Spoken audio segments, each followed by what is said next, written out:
Hello students, आज हम लोग क्लास 12 एनसीईआरटी का ह्यूमन रिप्रोडक्शन कंप्लीट करने वाले हैं। इंपॉर्टेंट टॉपिक्स है, इसको हम सिस्टमेटिक तरीके से समझते हैं।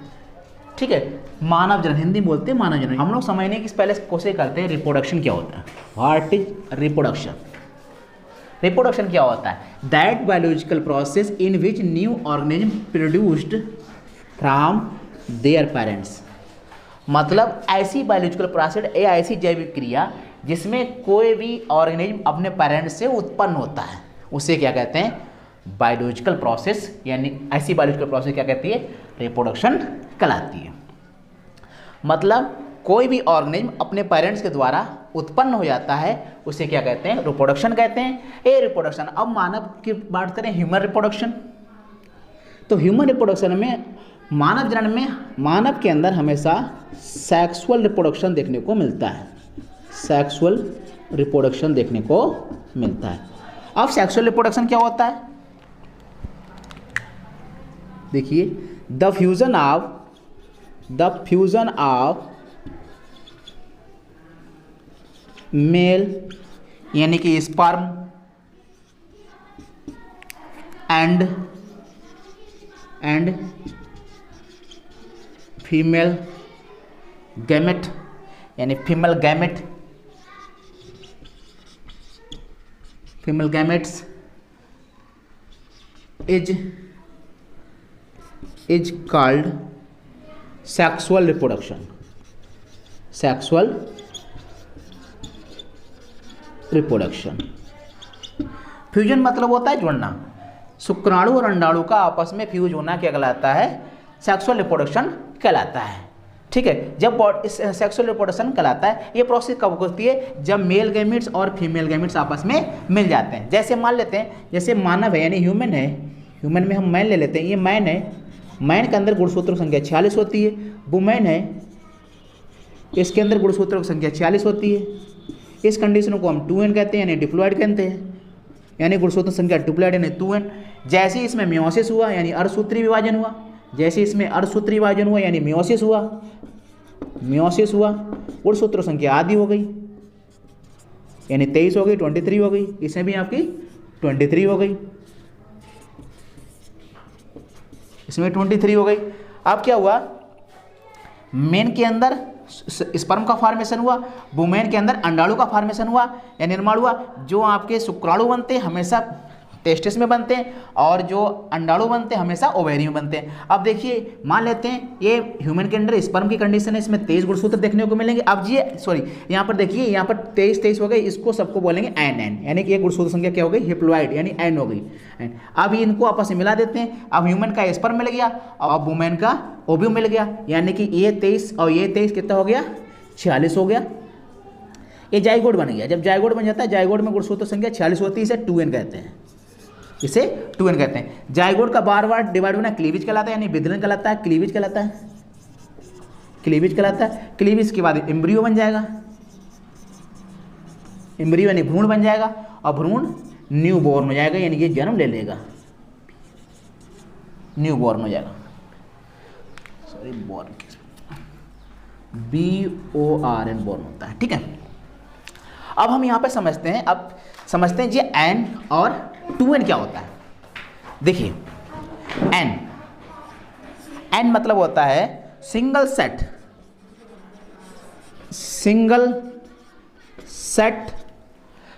Set of chromosome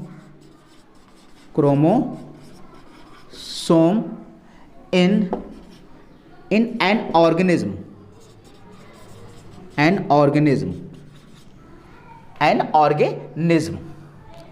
is called haploid। किसी भी ह्यूमन के अंदर single set of chromosome present हो, ऐसी कंडीशन हिप्लॉइड कहलाती है। जैसे मानव की बात कर लें, मानव का शुक्राणु यानी स्पर्म,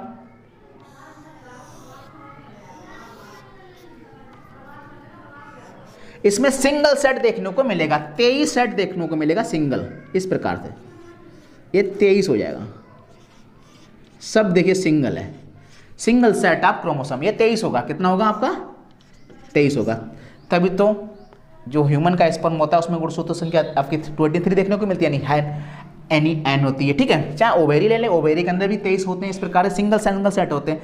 ऐसे ही आप समझ में गया बच्चों, मतलब single set of chromosome in any organism is called haploid.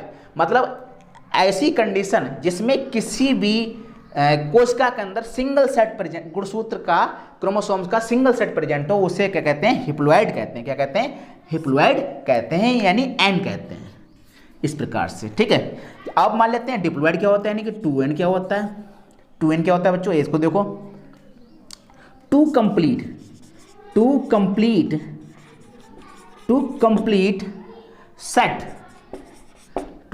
Set of chromosome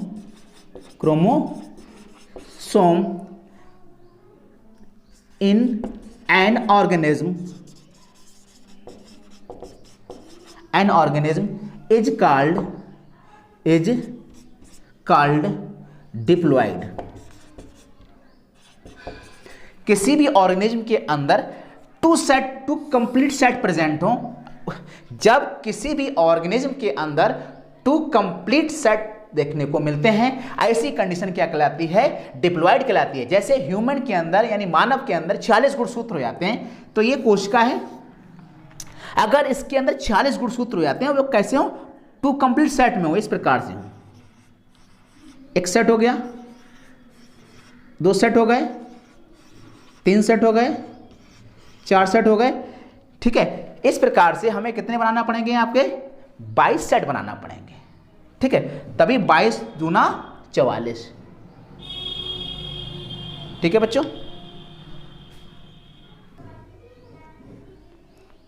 देखिए, हाँ बेटा, कितने 22 सेट बनाना पड़ेंगे, और इसमें एक सेट आपका जो बनेगा वो XY का बनेगा, ठीक है बेटा, वो अलग होता है, वो सेक्स क्रोमोसोम में आता है। तो इस प्रकार से आपको कुल मिला के 23 सेट आपके बनाना पड़ेंगे, टू कंप्लीट 23 सेट, तभी 23 दूनी आपका 46 हो जाएगा, ठीक है। तो इस प्रकार से two complete set of chromosome in organism is called diploid, okay. अब देखिए, अब यहाँ पर ये जो रिप्रोडक्शन होता है, आप ये देखते हैं, इसमें जो रिप्रोडक्शन जो होता है मानव के अंदर किन सेल में देखने को मिलता है। यहाँ पे जगह खाली है, अभी हम यहाँ पे देखते हैं। देखिए, जो आपकी जर्म सेल होती हैं एज टेस्टिस, एनिवर्सन एंड ओवेरी, इनके अंदर हमेशा मियोसिस सेल डिवीजन देखने को मिलता है, और इसमें क्रोमोसोम की नंबर हमेशा n होती है, ठीक है, जर्म सेल में, ठीक है। और जो सोमेटिक सेल होती हैं, सोमेटिक सेल्स यानी स्किन हो गया, लीवर हो गया, किडनी हो गया, इसमें सेल्स की नंबर हमेशा सेल्स कैसी होती हैं, डिप्लॉइड्स होती हैं, ओके। स्किन है, लीवर है, किडनी है, इसमें सेल्स की नंबर होती है वो 2n ही रहती है, और जर्म सेल्स में हमेशा हिप्लॉइड रहती है, यानी n रहती हैं, ठीक है बच्चों। अगर आप इसका स्क्रीनशॉट लेना चाहते हैं ले लें, इसको साफ करते हैं, फिर आगे देखते हैं। अब देखते हैं events of sexual reproduction.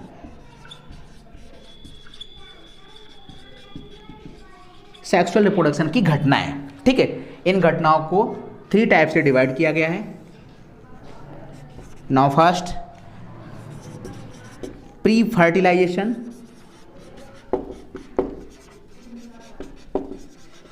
Now second fertilization, now third post fertilization. Post fertilisation,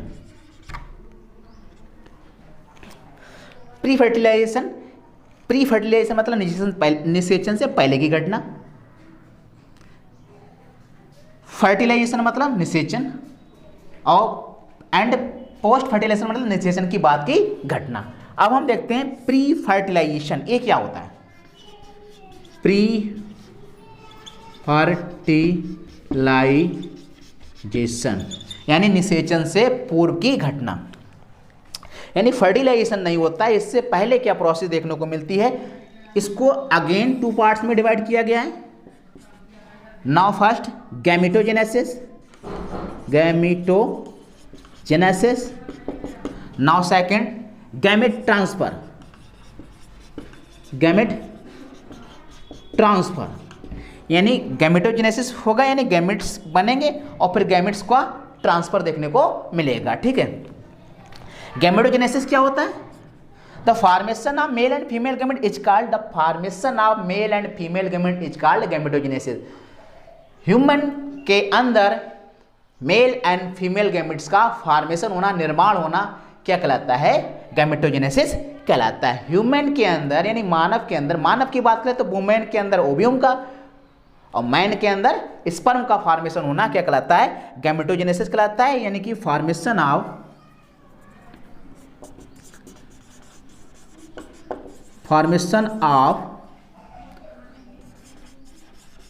male and female gametes is called gametogenesis, gametogenesis. ठीक है, दिस अक्कर मतलब ये कहाँ पर देखने को मिलता है? This occur in testis,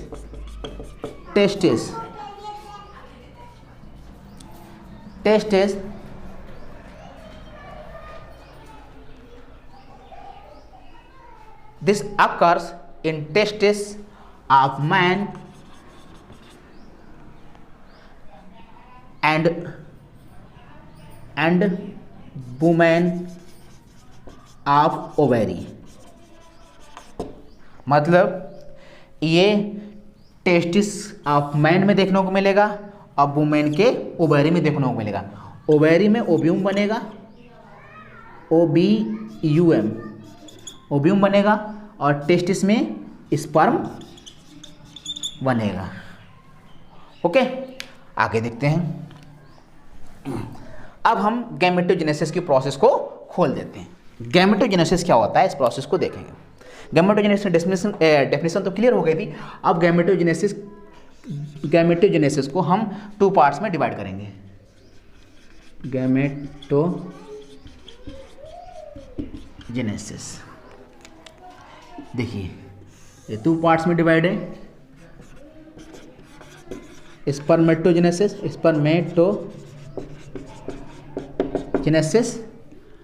and oogenesis, spermatogenesis and oogenesis.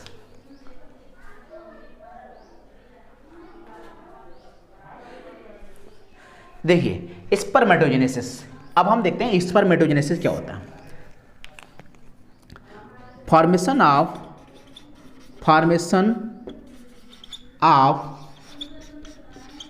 Sperm in testis, formation of sperm in testis in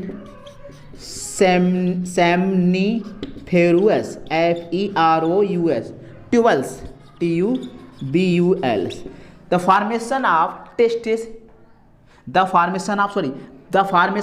sperm in testes is called spermatogenesis. मतलब टेस्टिस के अंदर स्पर्म का बनना किस जगह पर? सेमनीफेरुस ट्यूबल्स में या शुक्रजन नलिकाओं में। मान लेते हैं ये आपका टेस्टिस है, दिस इज टेस्टिस। इसके अंदर इस प्रकार से पार्ट्स देखने को मिलते हैं।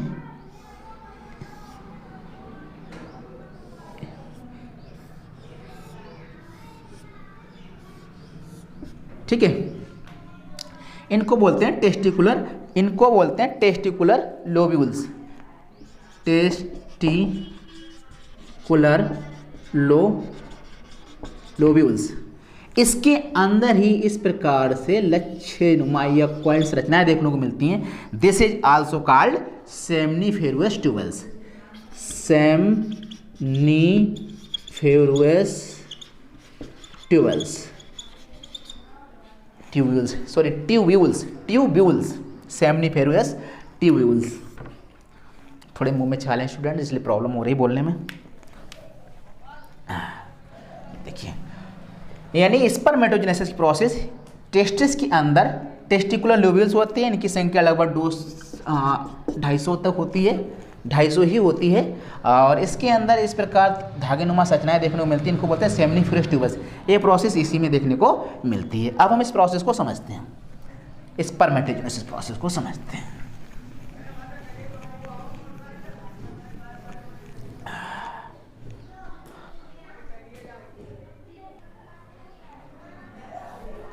देखिए बेटा, फर्स्ट ऑफ क्या स्पर्मेटोजेनेसिस, देखो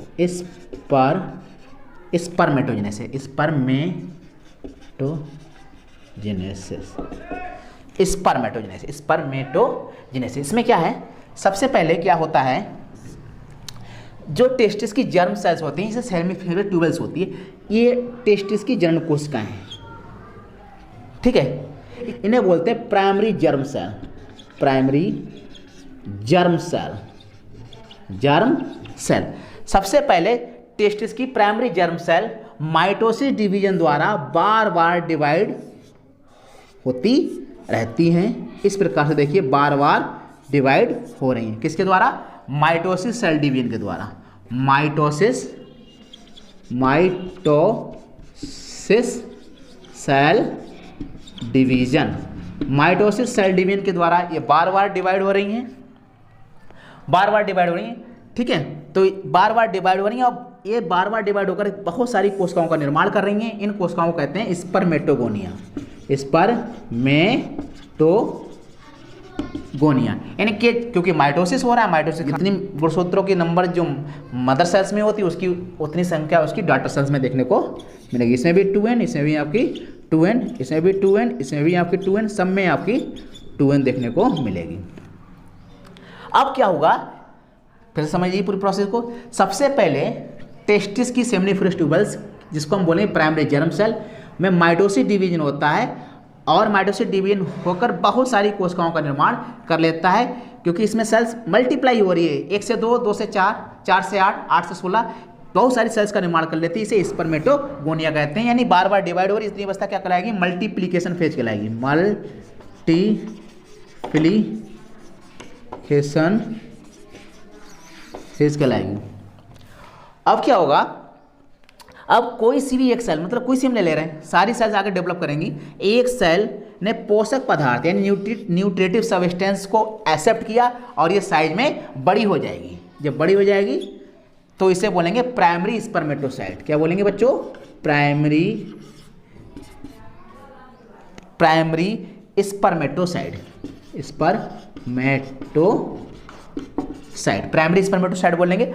अब क्या करें इसको, यहाँ पे मतलब एक सेल ने पोषक पदार्थ यानी न्यूट्रिटिव सब्सटेंस को एक्सेप्ट किया और साइज में बड़ी हो गई, इसको बोलेंगे, इतनी अवस्था क्या कहलाएगी, ग्रोथ फेज। क्या कहलाएगी, ग्रोथ फेज कहलाएगी। अब क्या करेगी, अब यहीं पर देखिए, अब इस प्राइमरी स्पर्मेटोसाइट में क्या होगा, मेयोसिस फर्स्ट होगा। क्या होगा बच्चों, मेयोसिस फर्स्ट, यानी अर्धसूत्री विभाजन फर्स्ट हुआ। तो इसमें 2 सेल बनती हैं, जिसमें क्रोमोसोम्स के नंबर अब हाफ हो गई है, ठीक है। अब ये 2 सेल्स बनेंगे, इनको बोलेंगे हम, इसको प्राइमरी बोला, इसको बोलेंगे सेकेंडरी स्पर्मेटोसाइट, SECONDARY,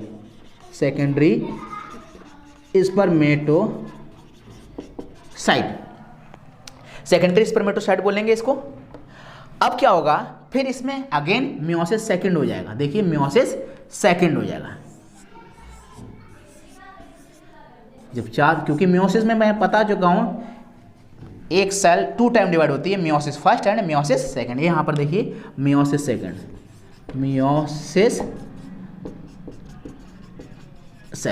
ठीक है, मियोसिस सेकंड हुआ। अब क्या हुआ, मियोसिस सेकंड हुआ, इनको हम बोलेंगे, अब ये 4 सेल्स बनेंगे, इन्हें बोलेंगे 4 स्पर्मेटिड्स। क्या बोलेंगे, 4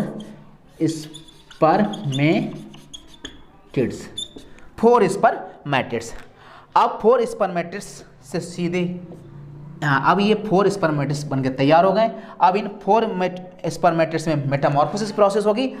मेटामॉर्फोसिस मतलब किसी भी नॉन मोटाइल स्पर्म का, किसी भी नॉन मोटाइल स्पर्म का मोटाइल स्पर्म में चेंज हो जाना क्या कहलाता है?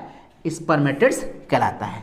4 स्पर्म इस प्रकार से देख के बनके तैयार हो गए, यानी एक्चुअल स्पर्मेटिड्स का 4 स्पर्मेटिड्स में चेंज हो जाना क्या कहलाता है? स्पर्मेटिड्स मेटामॉर्फोसिस कहलाता है। इतनी स्टेज क्या कहलाएगी बच्चों? ये कहलाएगी आपकी maturation phase.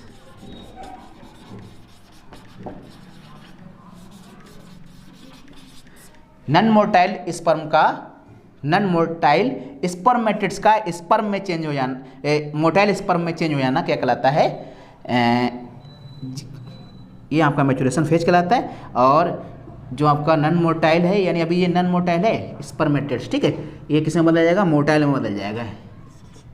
Non motile changed into motile sperm, ठीक है। 4 स्पर्म देखिए बनके तैयार हो गए, सब में एनएन है, ठीक है।